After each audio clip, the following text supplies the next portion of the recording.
What is up, everybody? Welcome back to my channel, AMH4K Tech Reviews. And today we have what has been branded as the most YouTuber-friendly camera you could possibly get, the Sony ZV-1. Now, obviously, being upfront and completely transparent, I did buy this with my own money.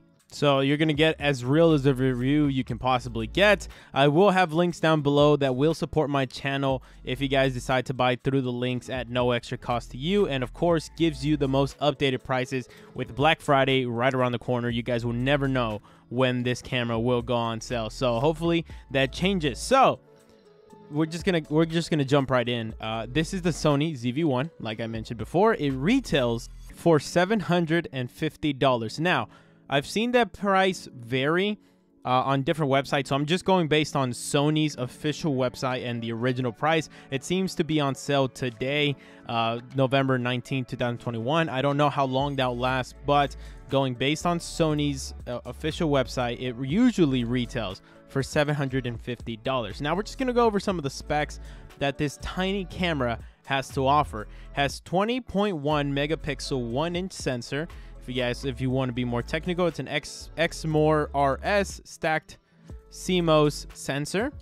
It offers a 24 to 70 millimeter zoom lens, and the aperture for this lens is an f1.8 to 2.8. So that's the lowest it'll be if you guys decide to zoom. The further in you zoom, the lower the aperture is going to go. So it's going to go from a 1.8 wide open to a 2.8 if you're zoomed in all the way to 70 millimeter. Now, disclaimer, it does not stay on 1.8 for long at all. As soon as you touch the zoom rocker, it will immediately start changing from a 1.8. So it does not stay on for very long if you're zooming in. It has a multi-interface shoe. Basically, that's where you connect your external microphone. Real-time tracking, real-time eye autofocus. Has a 3-point-inch touchscreen, and just another disclaimer, touchscreen does not work when you're messing with the settings. Has the updated Sony colors, and obviously for the screen, it flips out and rotates. Now, it's an LCD. I've seen other people's reviews before going out and buying this camera, seeing if it was talked about and hyped up. And a lot of people were complaining about the brightness of the screen. Now, I live in Texas, so the sun gets really bright out here. I did not have any problems seeing myself. Yes, it did get darker, but I didn't have any problems. Maybe with sunglasses, had I been wearing sunglasses, it would have been a lot difficult for me to see the camera, the screen. But personally, I didn't see having a lot of trouble, but I do see how some people would. So that's just up to you guys. If you decide to buy this, you'll be able to tell for yourself. It has a 3.5 millimeter microphone port. It has the new firmware, which allows the camera to be used as a live stream camera just by connecting the micro USB to the computer. It has product showcase. It has a soft skin effect, has active steady shot, and obviously that crops in a little bit. And it actually shoots up to 4K 30 frames per second, and that adds an extra crop. So that's double crop if you have the active and are shooting 4K.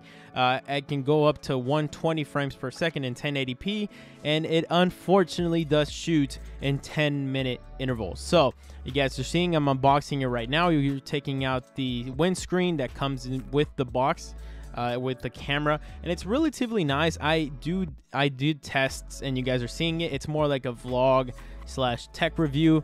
And you guys will have that later on in the video, and it does an okay job. If you're gonna get this camera, make sure you guys go out and get an external microphone. It's a nice built-in microphone. It's just not gonna do it for you. It gets the job done, but if you want really nice audio quality, it's just not gonna work for you. I'm just talking from experience here, and I'm so glad that I delayed this review, because I got this camera about a week ago, and right out of the box, I fell in love with it. I absolutely loved it. If you guys can see in the future and later on in this video when I have the vlog, I talk so glowingly about it because I had just opened the camera, and you guys are seeing right now, taking it out of the little bag that it comes in. It's a really nice small camera, and if it's something that you're looking for, if you're looking for a small secondary vlogging camera, you have to be specific with what you need when you're looking at this camera. And I don't think a lot of other tech reviewers do a good job of emphasizing what this camera is meant for. If you're vlogging, this is for you. If you're using this as a secondary camera for a different angle, if you have a podcast or anything like that, this can possibly be for you, because there are some major setbacks when using this camera that is just not mentioned. And one of them is right here. I'm showing you guys right here. It does not come with a micro SD card. Like I said, I've been using this for a while, so I've had that in there. It does not come with a micro USB card. Just had to put the disclaimer. But one of the major problems that a lot of people have, and you guys saw it a little bit earlier, and I don't know if you guys noticed, but the tripod mount is very close to the battery lid. Or I know there's another technical term for it when it comes to the camera, but where the battery is stored, the tripod is very, very close to the point that you can't have a GorillaPod on there or a regular tripod and change the battery. You have to unmount the camera to wherever it's set and then change the battery, because you can't open the door of the battery to change the battery. So that's just one of the major set downs. Another one that I've noticed when I've been using this camera is that it tends up to heat up a lot quicker than I would like. Personally, I don't see it as a major problem, that one, because you expect it because of the size. I have a GoPro. The GoPro tends to be really hot, and I have another video on the GoPro up as well, but it does tend to overheat. Now, another thing that a lot of people have a lot of problem with is that it has a 10-minute interval. And sorry, you guys are seeing me go through the screen right there, scene selection, all the modes that it has, camera, all of these offer a auto, so a Sony adjusted setting video or pictures, or they have it in manual mode, just like any other beginner camera. So that's something that you guys should notice. You guys can see right there, that's the shoe mount that this windscreen comes with the box, and that's where you mount it, and that's where it goes. So back to what I was saying, it does have a 10-minute interval, and basically it just shoots 10 minutes, turns off. You have to turn it back on again and shoot another 10 minutes. Now, I thought that it would be a for sure 10 minutes, but what I found myself seeing is that the camera would stop recording probably around 5 minutes if I was using it in 4K. In HD, went all the way up to 10 minutes, shut down, had to turn the camera back on, record again. So that's a major, major step down. If you're using it maybe for a podcast, for a different angle, if you're trying to have it on the entire time, that's going to be a major, major delay if you have to get up and change the camera again or turn it back on. So if you're going to have a second person monitoring the camera from behind, then that's going to be a possible good one. But you guys see right there the size comparison. It is what it is. It's such a small camera that you're expecting these delays, and that's something that I didn't expect whenever I first opened it. So I was super excited. I was talking so glowingly. I was using it in 10-second, 20-second intervals. You guys can see in my vlog style tech review, I was using it, maybe the max that I recorded was 3 minutes, and I would turn it off. So for a vlogger who's probably going to be recording in intervals like I was doing, you won't notice the difference until you use it in your real life. I substituted my main camera for this camera, and I could notice a major, major difference. But before that happens, I just want to give you guys my overall rating. I have to give this probably, depending on the specific needs, if this is for sure a beginner camera for you and you're willing to work around some of the nuisances of a cheap camera that you don't have to buy extra lenses for, then this for sure I would be willing to give probably an 8 out of 10. Now, if you're going to try to use this as your main camera, I would have to give this a solid 6 out of 10. The eye autofocus is insane. The product showcase is something that I hadn't seen in any other camera, which just blew my mind, and how fast it autofocuses, and I'll give you guys a real world review.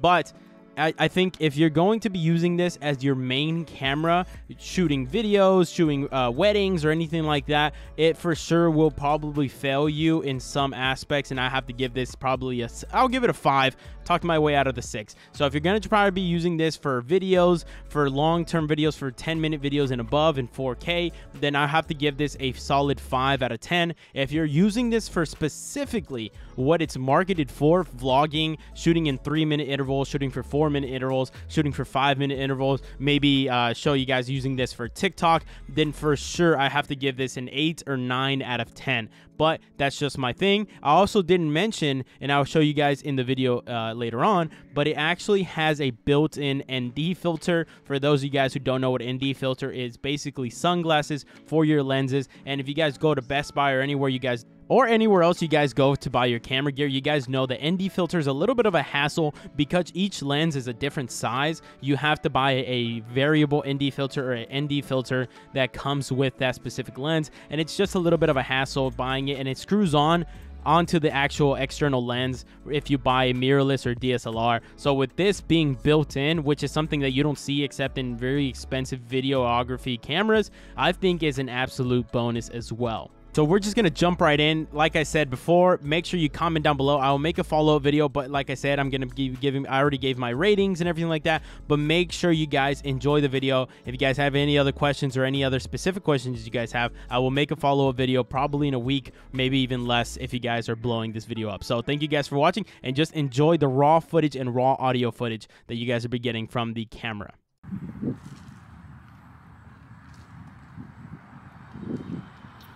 What is up, everybody? This is my first video with my Sony ZV-1, and it's a pretty cloudy day. It's windy. I have you guys on 20 auto level for audio recording, and hopefully I'm not using the filter that comes with the box. I forgot it because I'm responsible. But yeah, this is what it looks like. Autofocus should be pretty good, and I have the product showcase. This is my other main camera, but obviously I don't have the product showcase on right now. So I'll show you guys how I have the setup, and I think the autofocus is pretty good. I have the settings on auto right now, so I don't have the manual ISO or the f-stop. Or the shutter speed as well. So it's all autofocus right now. So this is straight out of the box for those guys who are beginners who don't know much about camera work. I think it does pretty good. I think if I move it a little bit, I'm still a little darker than I would, but you can see that the exposure is not to the point where you can't see my background. And like I said, it's pretty windy. I'm gonna throw on a different microphone. That way you guys can hear the difference between something that's an external mic and the internal mic that comes with the box. It has a flip screen, and this is my hand for comparison. So I could definitely, you guys see right there? Okay, so I just turned on the product showcase, and I have right here the Movo external microphone. So it's relatively cheap, and I'm gonna have a different video on that. That way you guys can hear the different audios.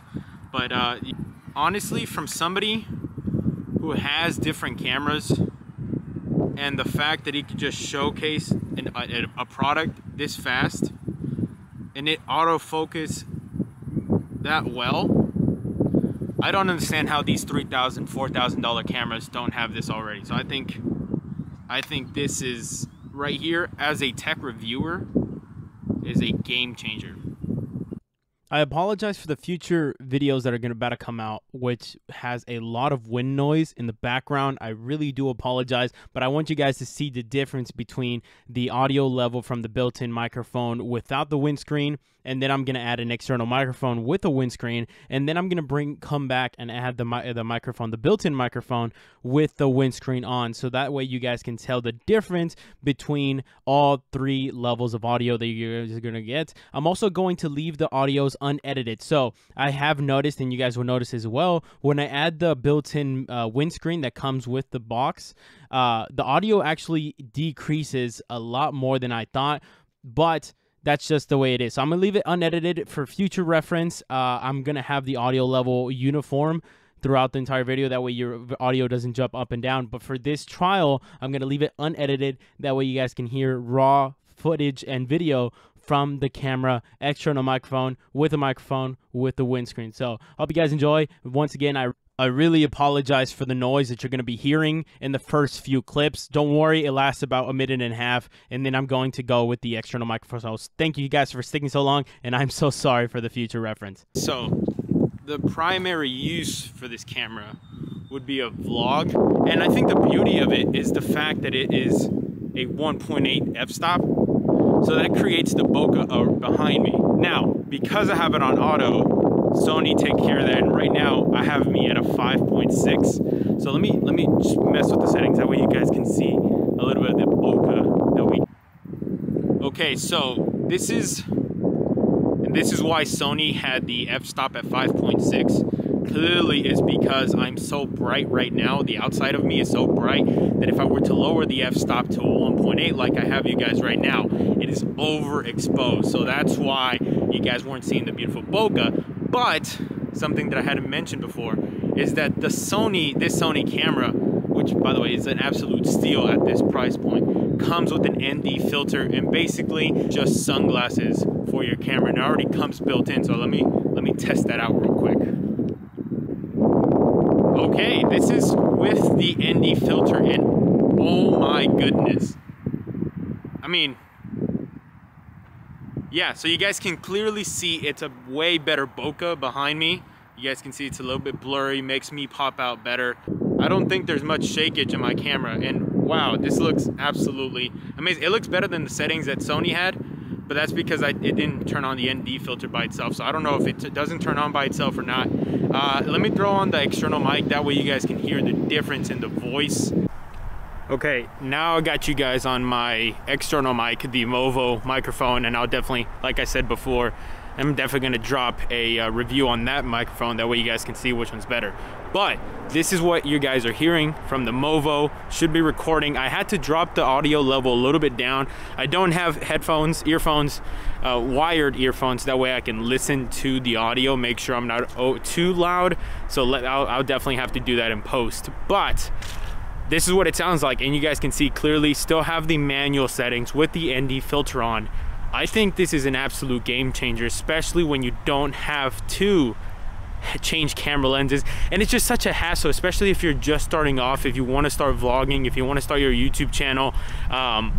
It's such an easy thing to do, and it's so small.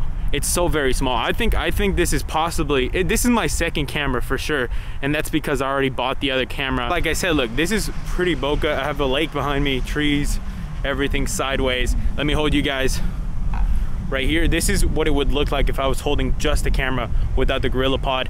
Brings it in tighter. And I'm just repeating this so the audio, you guys can hear the difference. So, you know, this is what it feels like if I'm holding the camera by itself without the extra length of the Gorilla Pod. Go back to the Gorilla Pod, give you guys a better view behind me. So I think this is an absolute steal. Okay, so I had the camera on active for the hand stabilization, in-body stabilization that the camera provides. I turned it to mid, or standard, that's what they call it. And this is what it looks like. So if you guys see extra shakeage, I'm holding the camera exactly the same way at the end of the Gorilla Pod. And so it's just standard. Now you guys can see that it doesn't crop in as much as when you do have the active on. So yes, you get a better stabilization, but, cool motorcycle, but it does crop in a little bit more. So this is what it looks like with the standard. Let me turn it off for you guys so you guys can see the huge difference between the active, standard, and off.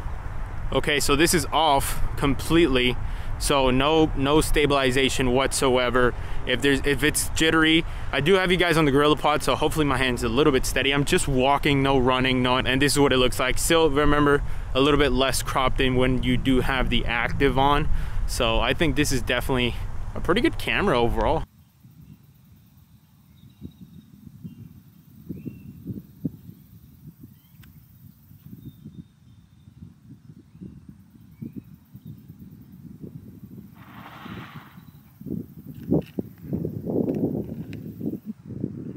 Okay, so we're back on the camera microphones. I don't know if you guys picked up any sound. I didn't pick up any sound. I heard on the reviews that you could hear the zoom. I didn't hear anything. Maybe it's internal, so I'll definitely look at the video whenever I'm editing. to see if I heard anything.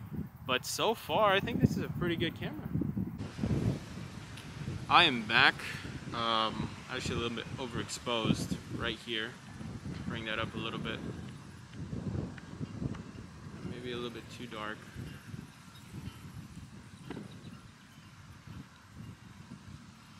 I am back because I forgot to put the windscreen on the camera. I'm taking a picture of it right now, so I'll show you guys in the video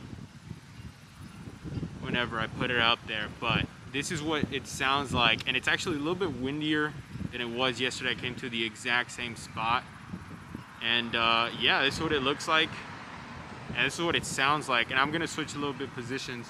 It's getting a little wind. I think this is pretty good overall, depending on how it sounds, because I went home, I tried it out.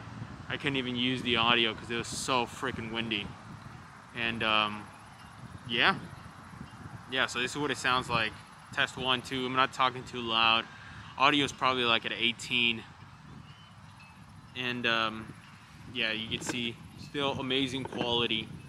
I'm not too overblown. That's because I have it in manual, and I do have the ND filter on. So in case you guys were wondering what all settings that I have on, right now it's 100 shutter speed, 1.8 f-stop, ISO is 125, and I have the ND filter. That way I'm not overblown. Hopefully the audio is a little bit better. Like I said, I put on the windscreen. I'll put the picture up in the video. And that's what it looks like. This is arm lengths away with the Gorilla Pod extending it a few more inches. Like I said, I used the footage from yesterday, and it was a little bit too close, probably like this close. And I think that's just a little bit of flattering. I do have you guys in 4K, so that you get the crop factor. I do have the active stabilization on, so that also adds a crop factor. So if you're gonna get this camera, probably a Gorilla Pod is gonna be your best bet. Okay, like I said, this is the Movo microphone, external microphone. I think it does a pretty good job. I know yesterday whenever I was testing out the footage, you could hear me a lot better, a lot clearer with this one on. It didn't have the windscreen on, it just had the regular foam insulation. So this has now the windscreen. I'll put a picture up in the video, and depending on how it sounds now. But yeah, so this is what the difference is between a external microphone with the windscreen compared to the audio straight from the camera with the windscreen. And I'll let you guys decide which audio you like better. Obviously, I think an external mic's definitely one to go. This is an easy one. I'll have a separate review for this one, but yeah. Okay, now we are indoors in a dark room. As you guys can tell, I have you guys at ISO 125. We're going to be testing out its capabilities for the ISO. Obviously, if you guys are not big on cameras, the higher you go on ISO, the more noise is introduced, and basically it just makes it look, it makes the video quality grainy. And that's what's called noise in the photographer and videographer world. So we're going to be testing out the ISO capabilities. Obviously right now it's pretty dark. I have light. The ND filter is off, obviously, because sunglasses indoors is just a bad idea. And we're going to be bumping up the ISO. So I have you guys at 125 ISO. F-stop is a 1.8. Shutter speed is at 60. So it's still pretty low. Should be able to get pretty good low light capabilities, but we're going to be bumping it up right now. 160, 200 ISO, 250 ISO, 320 ISO, 400 ISO, 500 ISO, 640 ISO, 800 ISO, 1000 ISO, 1250 ISO, 1600 ISO. You guys can see the image. The image still be pretty good. Once you get past 2000, 2500, usually the small cameras start getting a little grainy look, and I hope you guys can see the difference once we get into the thousands. So here we go, 2000 ISO. The image just does get brighter, but I'm sure you can see a little bit of more grain. 2500 ISO. So this is very important in low light capabilities. As you guys can see, it's still focusing really well. I don't have any problems. It's focused on Blastoid's face. Let's see, 3200. By now, it should introduce a little bit more grain. you guys can see, still focused pretty well. 4000 ISO. This you guys should be able to notice the difference between this and the lower ISOs, because usually 4000 for a small camera is very introduced with grain. 5000 ISO, 6400 ISO, 8000 ISO, 10,000 ISO, and it's still focused pretty well. And then 12,800. There you guys go. That's the max ISO that this camera is capable of. I hope it does a pretty good job. I'm sure the footage looks very grainy and unusable once I pull it up on my video, but so far that's the most it can go. So we're gonna go back down, and obviously you guys are probably wondering why I pull out a Pokemon deck. I do have a gaming channel, have the links down below. We're gonna do some unboxing, so kind of self promotion right here. But so 10,000 ISO, 8,000, you guys can see the image gets darker, but I'm sure a little bit less grainy every single turn it takes. 6,400 ISO. Oh, jump 2. That's 5,000 ISO. 4,000 ISO. 3,200 ISO. 2,500 ISO. 2,000. And the image should be a lot better at 2,000. 1,600. Each time it gets a little bit clearer, but a little bit darker. That's just the problem with ISO. 1,250. 1,000. 800. 640. 500. 400. Image becomes unusable because it's dark, but still clear at the time without any noise. So that's 125. Hope you guys can see the low light capabilities, and I'm sure you'll see similar image quality if you're outside, if you're vlogging at night. That's going to be important. Make sure you always bring a light. A ring light's really popular right now. Try to get the light to shine on your face, but this is what you'll probably see on your image if it's just dark and you have the grain introduced as you bump up the ISO. So yeah, I got you guys at 1600 ISO right now. 4000 is probably where the max is, when you're going to notice the most grain, the difference between the most grain. And it's just a small camera. I didn't expect it to be able to bump up that great. You know, all the cinematic cameras, you guys see the red, the thousands of dollars cameras, they can go up a 3200 ISO and you can barely notice any grain. This obviously is not one of them. This fits in your pocket. It's 700 or 8. It's somewhere around, it's in the few $100s. So it's in the few $100 range. So yeah, make sure you guys understand your camera capabilities at night, especially if you're going to be vlogging at night. And if you decide to go with this camera, make sure you always bring a light, because if you bump up the ISO too much, it will create a lot of noise. So there you guys go.